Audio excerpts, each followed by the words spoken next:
Pubco Studios in Oklahoma City. This is an OU update. I'm Jenny Carlson here with Jason Kersey. Jason, signing day, it looms. Next Wednesday is the day, and the Sooners are still out trying to add to this year's class, but they lost a couple guys, a defensive end and a wide receiver. Could have definitely used some help at wide receiver. Yeah, last Sunday night, Van Jefferson, a wide receiver from Tennessee who had been committed to Georgia, decommitted after his visit to OU. So I think a lot of people felt really good about that. Announced he committed to Ole Miss.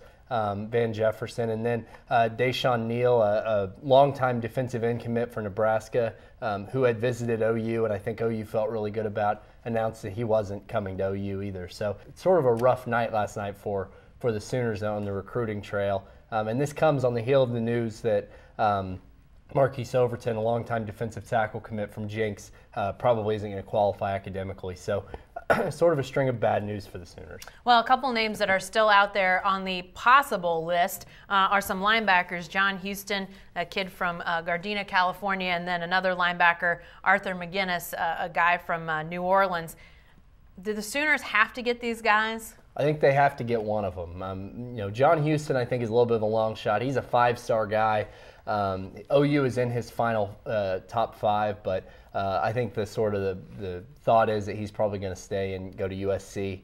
But the other kid, Arthur McGinnis, I think they feel really good about. But OU is dangerously thin at linebacker going into next year, and that's not a position you can be thin at when you run a 3-4 system. So they've got to get one of these guys. Well, lastly, a guy of local interest that I think people will at least want to know where he picks, and he may have some big impact on the Sooners too, is Josh Woroboko from Cassidy. Had been committed to OU, decommitted, and has put off that decision. Now we'll announce on signing day. What kind of impact could he have on OU if he commits there? Well, I think they would be a big deal because OU's losing a lot of linemen just between Tyrus Thompson and Darrell Williams, and then at the guard positions, Tyler Evans, Adam Shedd, and Deontay Savage. So they really they need linemen. They've got a bunch of good linemen committed in this class already. I don't think that it would kill them to not get Josh Woroboko, but he's somebody they've wanted for a long time.